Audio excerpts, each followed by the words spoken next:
Hey there, educators, and welcome back to the Make Math Happen podcast, where we don't just talk about theory. We're talking about building systems and leveraging strategies that make meaningful math learning possible, especially for the students who need it most. And quite frankly, that's all of them. I'm your host, Laneshia, math coach, multi-classroom leader, and your guide to planning that's not just purposeful, it is powerful. Today, we're diving into what it means to start strong. Because if we're serious about finishing the year strong, about reaching every student, then our day one systems, our week one plans, and our month one mindset, they have to hit different. Okay, so I want us to dig into phase two of Get Better Faster. This is the stretch of time from the first day to day 30, where the goal is precision and momentum. This phase isn't about survival, it's about building repeatable systems and instructional muscle memory that frees us up to be responsive and creative later. Guys, if I've taken the time to teach my students the routines and the procedures for completing tasks, for working together, for working independently, it allows me the space to do more. It just does because I don't have to worry about trying to maintain control. I can give that control to my students for them to productively struggle, for them to take risks, for them to engage in meaningful discourse. I can give it to them, giving them a driver's seat, if you will, in their path to meeting the goal. Okay. Last week, we started unpacking Get Better Faster by looking at two components of each trajectory. That is the management, your classroom environment, and your rigor. Okay. So under management, we talked about developing essential routines and procedures and using a strong voice to ground your environment. Under rigor, we focused on developing effective lesson plans and internalizing those plans to ground your instruction. This week, we got to take it a little bit deeper into phase two. We're still talking about days 1 through 30, but the focus here is on sharpening the rollout and the monitoring of routines, and that falls under the management, and independent practice, which falls under the rigor. On the management side, there are four core actions that I want us to master during this time period. Number one, giving clear, precise directions. Last week, I talked about how clarity is so important. Economy of language is so key here.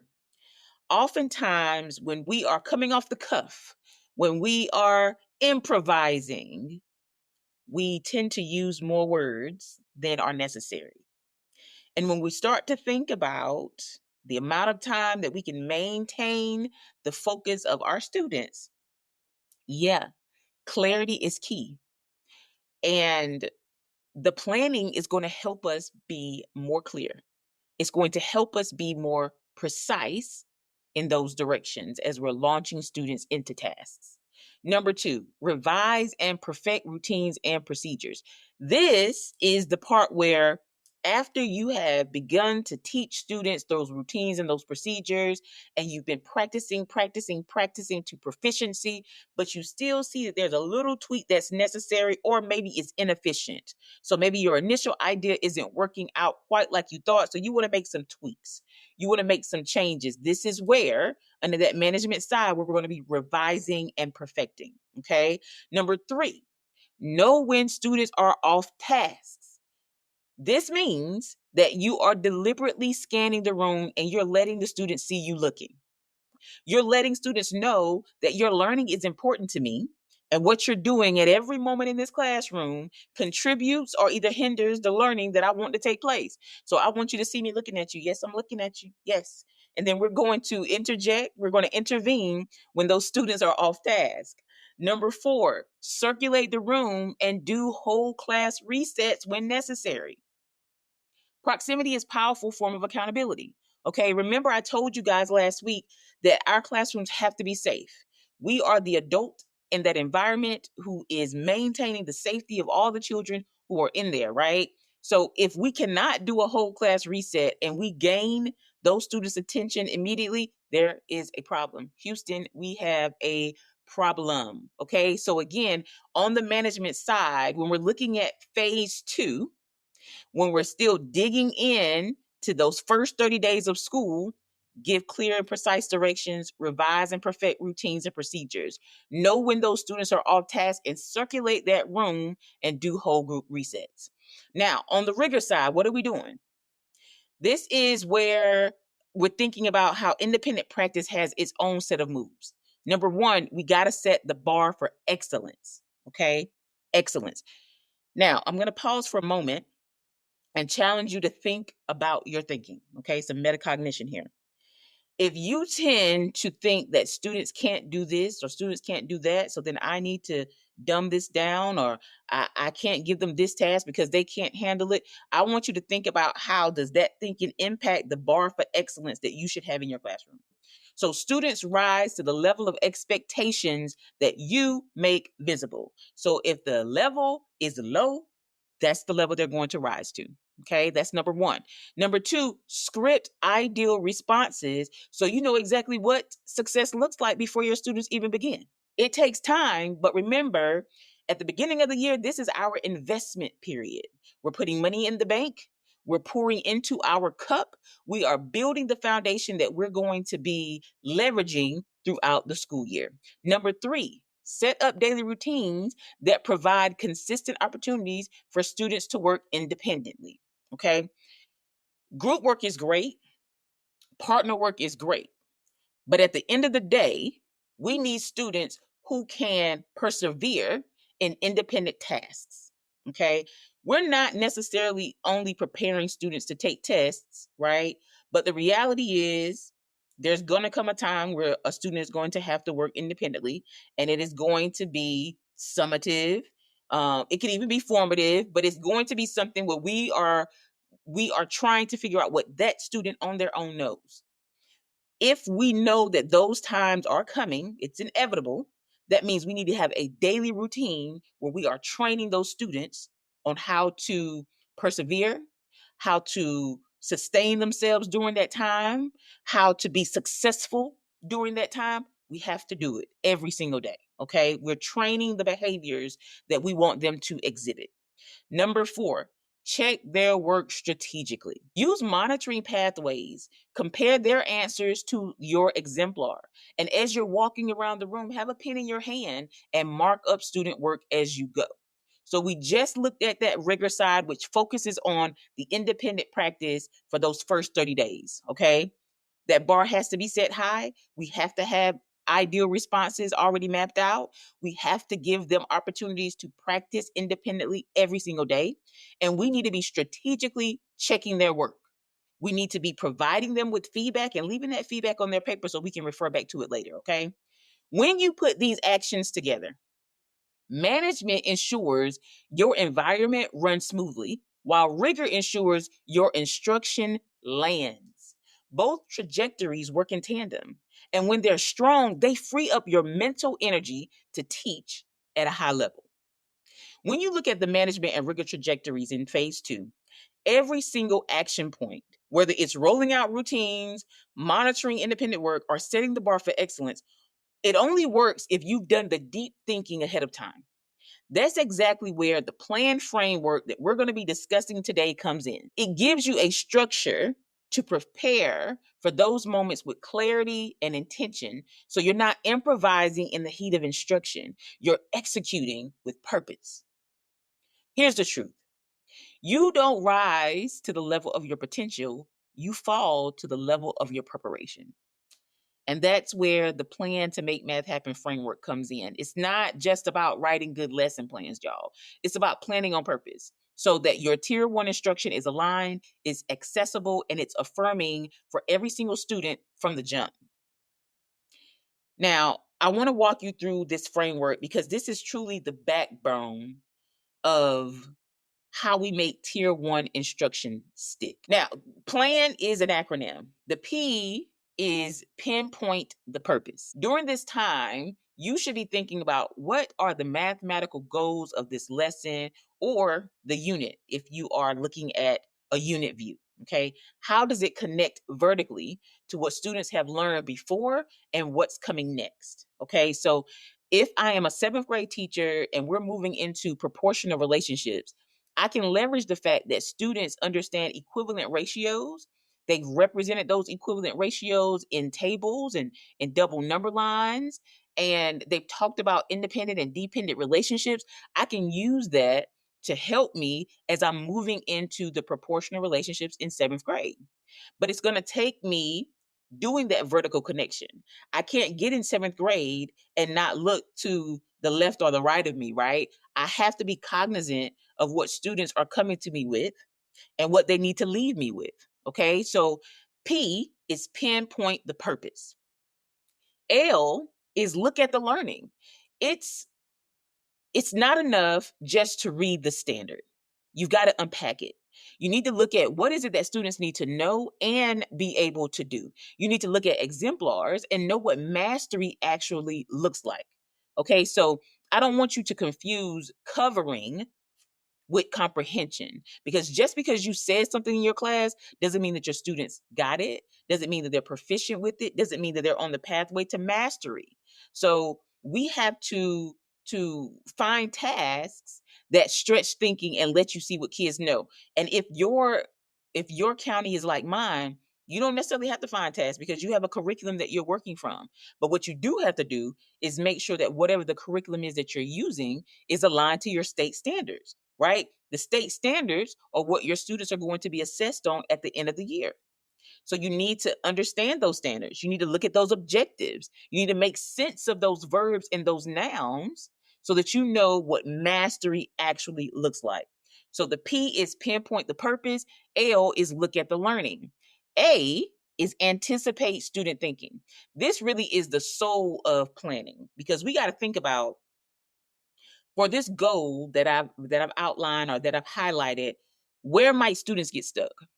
Where are the productive mistakes that students might make?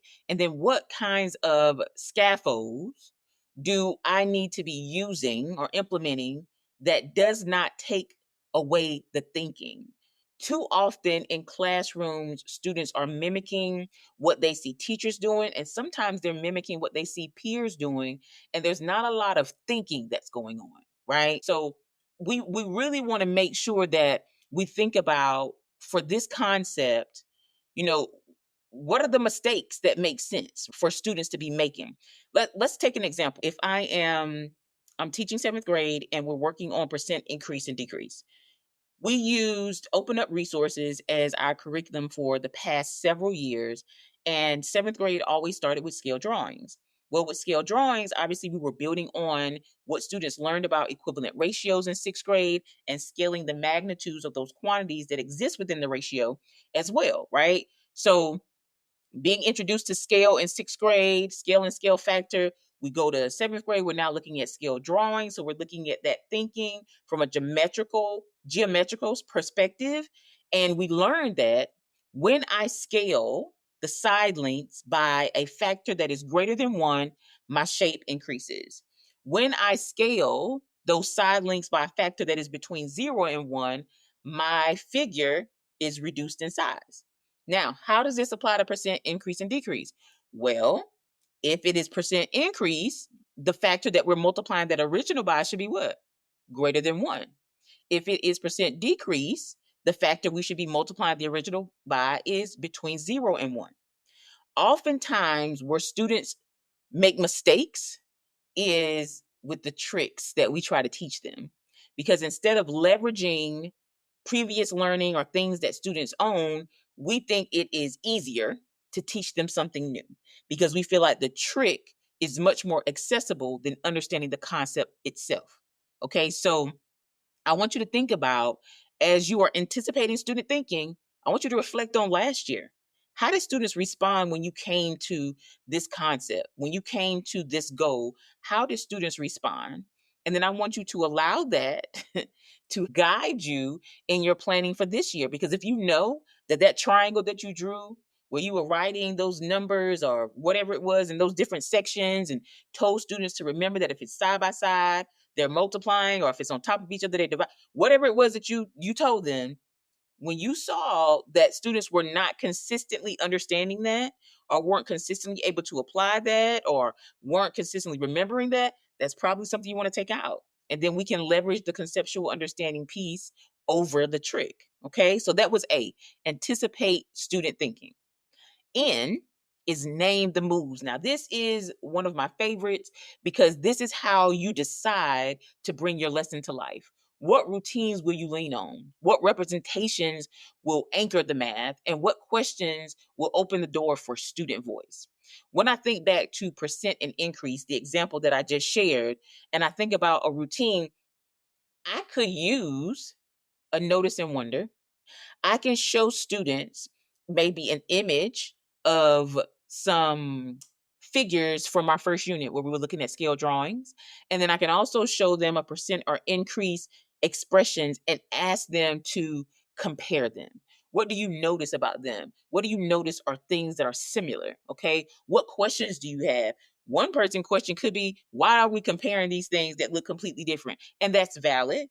But somebody may notice that whenever I'm scaling and the figure gets larger, I just scaled by a factor that was greater than one. Somebody may see that, right? But when you have planned for the routine that you're going to use and you are strategically setting up the learning in a way that provides students with access, you plan to win.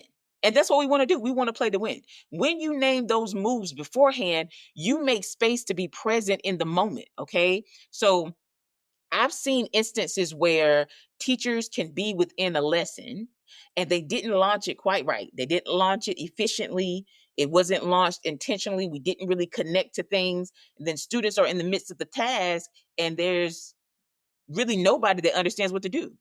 There's more questions than there are answers. Students are confused. And then in that moment, teachers tend to get a little antsy, because they're like, what in the world happened? So now you can't even be, you're present because you're present in the chaos, but you can't be fully creative. Like you can't take it a step further because now we got to take it all the way back. We've wasted some time because we weren't intentional about how we set it up. So the teaching was reactive and you were reacting to the fact that you didn't launch it well, right? You didn't set it up well. So when we think about those moves allow us to go into tasks more efficiently. It allows us to maximize student outcomes, right? So one thing that I want to say is that high quality tier 1 instruction isn't just about content. It's about clarity, intentionality, and student access. We have to provide that access for students. And this plan framework helps you get there before the lesson even starts. Okay. You're planning with success in mind, right? Now, the plan, this acronym that I've shared with you may not be anything different from what you're already doing. But what I want to highlight to you is that it should be happening, right? Every single time that you plan. Now, the other thing that I want to share is that you incorporate a daily power hour. Okay. So if there's anybody listening to this who may have, dibbled and dabbled into a little business, some podcast, and I think somebody wrote a book on it. It's escaping me at the moment, but they talk about the power hour. And essentially what is happening is you commit to working uninterrupted, fully focused for an hour. And I've been trying this for myself. And let me tell you, it's a game changer. Okay. So I tend to have just a little bit of anxiety when school is starting or when new projects are approaching because I just want to do well, right? I want to make sure that I've considered everything. I want to make sure that I'm fully prepared. So there's always a little angst there that I'm feeling. This power hour has really helped to transform the way that I show up for myself because I'm telling myself that for the next 60 minutes, and I take my phone, I set the timer, and I get it in, I focus. You're going to do this task, you're going to work on this thing for an hour, and then when the timer goes off, you're going to go do something else. Y'all, when I tell you this has changed the way that I am thinking throughout the day, it's changing the way that I feel throughout the day. I feel so much more relief. I feel much more productive. I feel accomplished. Okay. So this is a sacred block of time, 1 hour every day where you are, in this case, for what we're talking about now, okay, I want you to use this time to internalize one lesson where you're digging deep, looking at exemplars, thinking about your scaffolds, thinking about your routines, anticipating those student responses. Okay. It's not about doing more, it's about doing the right work that keeps you in front of the chaos instead of under it. Okay. And listen, if you commit to this daily power hour, even for 3 times a week, you'll always be ahead of the internalization curve. Okay. So, that's the secret. Prepared teachers are confident teachers, and confident teachers are consistent, and consistent instruction is what makes math happen for every learner. Okay, so again, when I think about this power hour and we're thinking about lesson planning, I really want to be clear about something. In the previous episode, I shared with you guys that there's a couple different lesson planning strategies that I want to tackle this year. There's one lesson plan that's going to administration, right? Those are your big ideas. That's your teacher actions, your student actions, the tasks that students are involved of. There's going to be some timing in there because, obviously we want to think about how long it should take us to do these things. Those instructional routines should be in there, whatever our standards and things are, and then our materials that we need. That is what goes to administration, so that when administration or coaches or peers come into our classroom, they can look at the specific actions and say, "Ooh, I saw that," or "Ooh, I didn't see that," or "Ooh, I can ask this because this is what should be happening," right? This allows them to be in your classroom and provide you with feedback that is going to matter to you, because we're the ones, my team and I, who are creating these teacher actions and these student actions. So when they say, "I didn't quite see this," you can say, "Okay, all right, so I was supposed to do that during this part. That didn't happen. So let me think about what I need to tweak for this to really happen." Okay. So that's one part of the lesson planning. The other part of the lesson planning is really truly personal for you and whoever your partner teacher is, right? So that is where you have done the math, where you are thinking about the instructional routines, where you're thinking about those questions that you're asking, you're thinking about those scaffolds, those connections, anticipating student responses. That is really something that is for you. That's the detail. This is what I'm saying I want you to use the power hour for. Carve out 60 minutes of your day. Sometimes that's going to be during the school day. And unfortunately, sometimes it may have to come after the school day. But I feel like doing this is going to be transformational for your teaching, your tier 1 instruction, because that's our phrase that pays this year. High quality tier 1 instruction. I feel like it's going to be transformational for that, as well as for your student outcomes. Okay. So your challenge for this week is, I want you to find that block of time for your power hour. Remember, I told you that I want my teachers to have 2 weeks of plans complete before school starts. So that means when the students return, they are already ahead by 2 weeks. They're ahead by 2 weeks. They are ahead of the internalization curve. They have time to think about tweaks that need to be made based on how today's lesson went, right? They don't have to take as much time making some of those tweaks because the groundwork is going to be done. Okay? So, anyway, your challenge, carve out your power hour time. Okay. That is your challenge. That is your call to action. I want you guys to think about the fact that plans are one thing, but planning is everything, right? Having a plan that you could have gotten from a friend, that you could have gotten from off the internet, that you could have gotten from ChatGPT is one thing, but the art of planning, the act of planning yourself and thinking about all those components is a game changer. Okay. So as you are thinking about the block of time that you are going to put aside for your power hour, I want you to share your progress.